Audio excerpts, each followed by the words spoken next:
नमस्कार। तो आज हमारी डीपीपी होगी कार्बीन की, ठीक है ना। कार्बीन के अच्छे सवाल होंगे। आपने कार्बीन का पूरा लेक्चर देख लिया हो, अच्छे से रिवाइज कर लिया हो, तो उसके बाद ये डीपी सॉल्व करनी है। चलो ट्राई करो इनको, वीडियो पॉज करके ट्राई करो, फिर इसका डिस्कशन करते हैं। तीनों के आंसर सोच लो, क्या आंसर होंगे। आपको डायरेक्ट प्रोडक्ट बताना है, व्हाट इज द प्रोडक्ट। पहले वाले में क्या होगा, क्लोरोफॉर्म और बेस से क्या बनता है बताओ। क्लोरोफॉर्म और बेस से एसिड बेस होके पहले क्या बनता है, CCl3 माइनस, और यहां से Cl निकलने के बाद क्या बनता है, डाई क्लोरोकार्बीन, ये बनता है ना। अब बताओ कार्बीन का और एल्किन अल्काइन का क्या रिएक्शन होता है। ये क्या है, DCC। DCC मतलब क्या था, डाई क्लोरोकार्बीन। ये बताओ कार्बीन का और एल्किन का क्या रिएक्शन होता है, 3 मेंबर रिंग बनता है। तो कार्बीन जब एल्किन से रिएक्ट करेगा तो ये बन जाएगा हमारा 3 मेंबर रिंग, है ना। एल्किन और अल्काइन से 3 मेंबर रिंग। ऐसे इसमें क्या होगा, पहले होगा एसिड बेस, फिर गुड लिविंग ग्रुप Br निकल जाएगा, तो ये बनेगा CBrCl का कार्बीन, और ये एल्किन से रिएक्ट करके क्या बनाएगा, ये बनाएगा 3 मेंबर रिंग,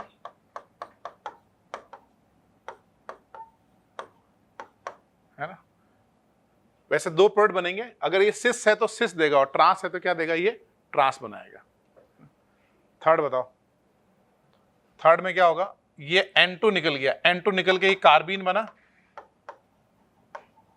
अब होगा इंट्रामोलिकुलर एडिशन, कार्बीन और इससे क्या रिएक्शन होगी, इंट्रामोलिकुलर एडिशन।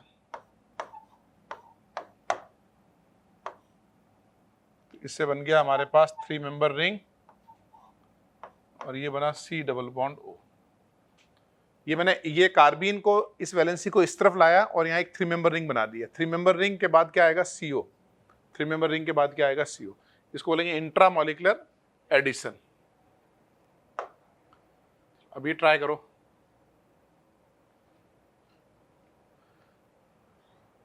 वैसे ये वाली रिएक्शन सिलेबस में नहीं है, मतलब मेंशन नहीं है, लेकिन बहुत फेमस मेथड है साइक्लोप्रोपेन बनाने का। इसको बोलते हैं साइमन स्मिथ रिएक्शन।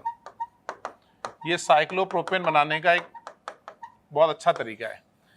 अब बस आपको ये सोचना है कि ये एल्कीन से जब रिएक्ट करेगा ना, तो रिंग कैसे बनेगी, डैश है तो डैश में बनेगी, या वेज है तो वेज में बनेगी, ये सोचना है, ठीक है।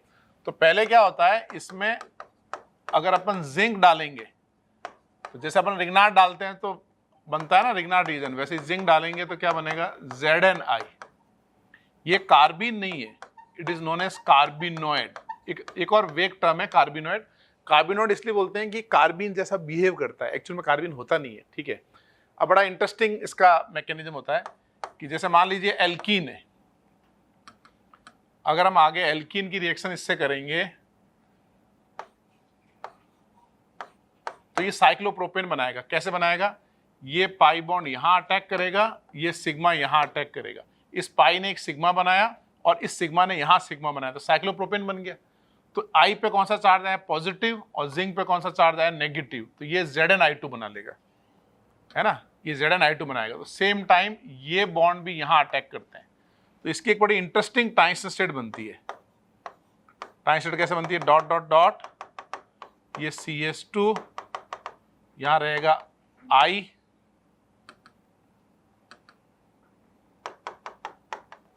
और यहां रहेगा हमारा Zn, और फिर ये बॉन्ड भी बनेगा। अल्टीमेटली ये ZnI2 बन के निकलेगा। समझे आप, मैंने क्या किया, इस पाई से सिग्मा बनाया, इस सिग्मा से पाई बनाया, ये पाई ने सिग्मा बनाया और इस सिग्मा ने पाई बनाया। मैं इसको हाईलाइट कर देता हूं, कौन कौन सिग्मा बना रहा है। एक ये दोनों इलेक्ट्रॉन सिग्मा बना रहे हैं, ये दोनों इलेक्ट्रॉन सिग्मा बना रहे हैं, है ना। तो ये सिग्मा बॉन्ड बना, ये सिग्मा बॉन्ड बना। तो I पे प्लस आया, जिंक पे यहाँ नेगेटिव आएगा, तो ये जिंक यहाँ अटैक करेगा, तो साइमल्टेनियसली ऐसे बनेगा। अल्टीमेटली होगा क्या, ZnI2 बन जाएगा और साइक्लोप्रोपेन बन जाएगा। ये साइक्लोप्रोपेन बनाने का अच्छा तरीका है। कार्बीन हाईली रिएक्टिव होते हैं, तो जब वो साइक्लोप्रोपेन बनाते हैं वो क्या CH में भी इंसर्ट कर जाते हैं, जैसे मीथेन से इथेन बन जाएंगे, है ना, रिएक्टिव है ना। तो साइक्लोप्रोपेन बनाने का अच्छा तरीका नहीं है वो। तो ये बोलता है कि भाई बिना कोई साइड ज्यादा रिएक्शन हुए हम ऐसे बना सकते हैं। अब हमको सोचना है कि ये ऑक्सीजन कहाँ रहेगा, वेज का वेज में बनेगा या डैश में बनेगा, ठीक है ना। सपोज करो यहाँ पे कोई ग्रुप लगा है और उसके पास लोन पेयर है, तो आपके पास दो ऑप्शन है, ये जो रिंग बना रहे हो रिंग अबव द प्लेन बना सकते हो, रिंग बिलो द प्लेन बना सकते हो, दो ऑप्शन है ना भाई। ये पूरा जैसे ये एल्कीन प्लेनर है तो मैं साइक्लोप्रोपेन ऐसे ऊपर बना सकता हूं या साइक्लोप्रोपेन नीचे बना सकता हूं, दो ही तरीके हैं, ठीक है ना। तो जब हम अब ये लोन पेयर और इसके पास जो वेकेंट ऑर्बिटल है ये ऑक्सीजन अटैक करेगा, यानी जिंक का वेकेंट ऑर्बिटल और ऑक्सीजन के लोन पेयर सेम साइड में होने चाहिए। अगर मैंने एक्स्ट्रा बॉन्ड बनाया मतलब टाइसिसेट को और स्टेबल किया तो रेट ऑफ रिएक्शन बढ़ गई उसकी। तो आप ऐसे समझो ये साइक्लोहेक्सीन है तो उसमें आपने एक 3 मेंबर रिंग बनाया ऐसे, कार्बन कार्बन कार्बन, कार्बन के बाद जिंक है ना, और ये लगो मान लो OH ऐसे लगा है, तो जिंक और OH सेम साइड में होने चाहिए ताकि O जिंक को इलेक्ट्रॉन दे दे। तो जिंक O सेम साइड में होंगे तो साइक्लोप्रोपेन रिंग भी तो सेम साइड में होगी उसकी। तो कुल मिला के इसका प्रोडक्ट क्या बनेगा आपका, अगर ये डैश में है तो यहां जो रिंग बनेगी साइक्लोप्रोपेन की वो भी कैसे बनेगी, डैश में, ये सिग्मा बॉन्ड कर लो। अगर ये वेज में है तो ये रिंग भी कैसे बनेगी, वेज में। समझे आप? तो थोड़ा सा अलग टाइप का मैकेनिज्म है। तो अगर लोन पेयर कंटेनिंग ग्रुप होगा ना, क्योंकि इसके पास लोन पेयर है तो रिंग के साथ सेम साइड में बनना चाहिए, दोनों ऑक्सीजन ऐसे ऐसे रिंग और जिंक ऐसे होने चाहिए। अगर मान लीजिए ऑक्सीजन डाउन है तो ये रिंग भी डाउन बनेगी। तो इसका फाइनल प्रोडक्ट हो गया दोनों वेज एंड डैश। फिफ्थ में क्या होगा, क्लोरोफॉर्म बेस डालोगे तो ये पहले फिनॉक्साइड आयन बनेगा, तो प्लस एम ज्यादा किसका है, O माइनस का या OMe का, इसका ज्यादा है ना प्लस एम, ठीक है। अब ये डायरेक्टिंग नेचर क्या है इसका, ऑर्थो पैरा, तो ये ऑर्थो ब्लॉक है तो हमारे पास एक ऑर्थो पोजीशन है एक पैरा पोजीशन है, तो कहाँ रिएक्शन करेंगे, जब भी एक ऑर्थो और एक पैरा हो तो अटैक कहाँ करेंगे, ऑर्थो पे करेंगे।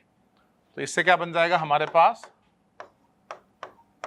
बन जाएगा OH, सॉरी एक ऑर्थो और एक पैरा हो तो हम पैरा पे करेंगे, para is less sterically hindered, para less sterically hindered होता ना, इसका तो कुछ स्टेरिक हिंडेंस होगा ना। तो जब भी एक ऑर्थो एक पैरा पोजीशन हो तो प्रेफरेंसली अटैक हम करेंगे पैरा पे। ये बन गया, ये कौन सी रिएक्शन हुई, ये हमारी रिमर-टिमन मैकेनिज्म, यानी reamer-Tiemann reaction by reamer-Tiemann mechanism. इनको ट्राई करो।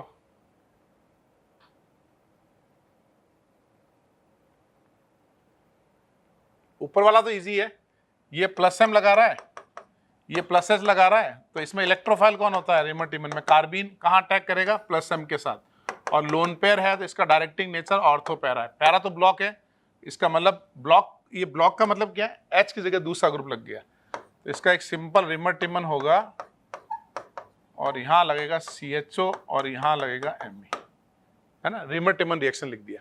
7th में थोड़ा सा सोचना पड़ेगा कैसे, ये जो मैकेनिज्म रिमर-टिमन हो रहा है ये समझ में आ गया। याद है आपको फर्स्ट डीपी में मैंने आपको बार बार बताया था, क्लोरोफॉर्म बेस से कार्बिन बनता है और फिर वो या तो रिमर-टिमन करेगा या आइसोसाइनाइड टेस्ट करेगा, है ना, ये चीज आपको बढ़िया से याद होगी।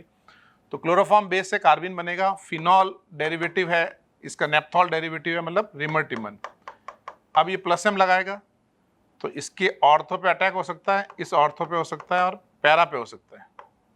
पैरा पे तो नहीं होगा ना क्योंकि पैरा तो ब्लॉक है, दो ऑर्थो पोजीशन है ना। अब दो ऑर्थो में से किस ऑर्थो पे होगा ये सोचना है आपको, बताओ।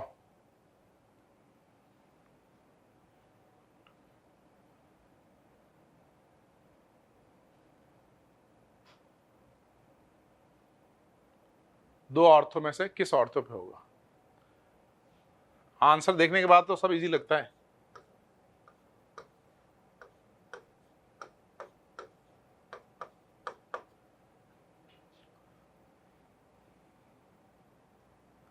इसका आंसर है ऊपर वाले ऑर्थो पे होगा।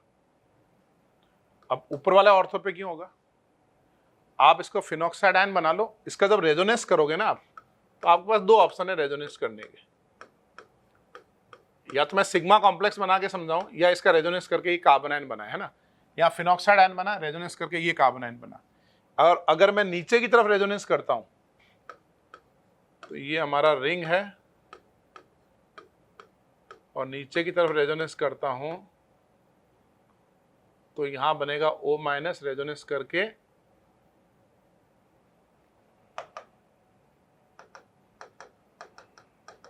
नीचे वाला रेजोनेंस वाला स्ट्रक्चर कैसे बनेगा,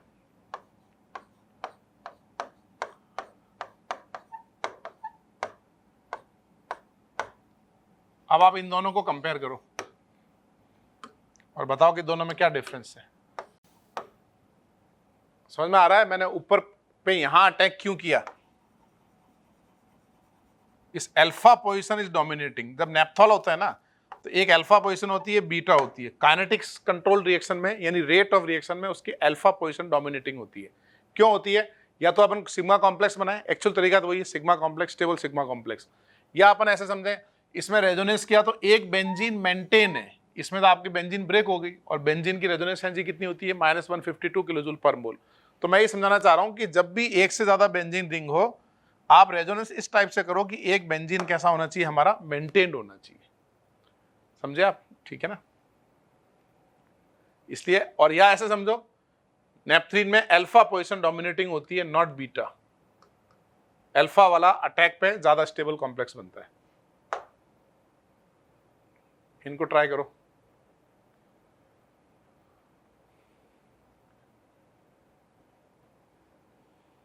एट्थ में क्या बनेगा बताओ?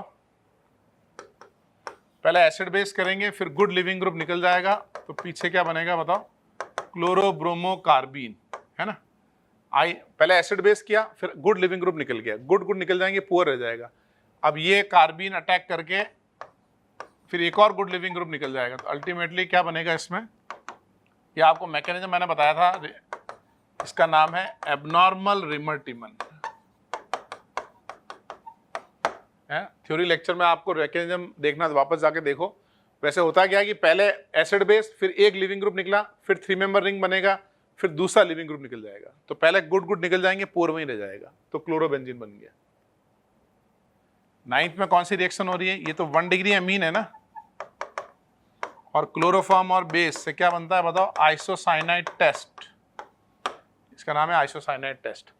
आपको बताना है कि ये बेस कैसा है, एल्कोहलिक है या एक्वस है। मैंने आपको थ्योरी में बहुत अच्छे से बताया था कि रिमर आइसोसाइनाइड टेस्ट में बेस कैसा यूज करते हैं, एल्कोहलिक या एक्वस। चलो 10th तो सीधा हो ही गया। 10th का आंसर 9th में ही है। क्या यूज करना है अपने को? क्लोरोफॉर्म। तो क्या हो जाएगा? आइसोसाइनाइड टेस्ट, है ना, कार्बाइल एमीन रिएक्शन। 11th में बताओ। फिनॉल में CO2 डालेंगे तो पहले क्या होगा? कार्बो ऑक्सीलेशन,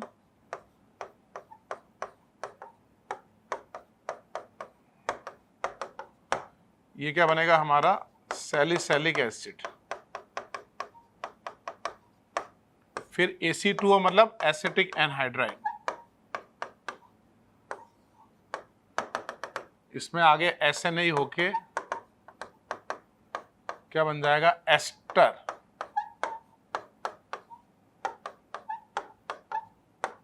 इसको क्या बोलते हैं? Well known famous drug aspirin बन जाएगा ये, है ना? ये भी इंपॉर्टेंट है, बोर्ड हमारा एनसीईआरटी में अच्छे से दे रखा है। फिनॉल CO2 से सैलिसिलिक एसिड, आगे एनहाइड्राइड से एस्पिरिन।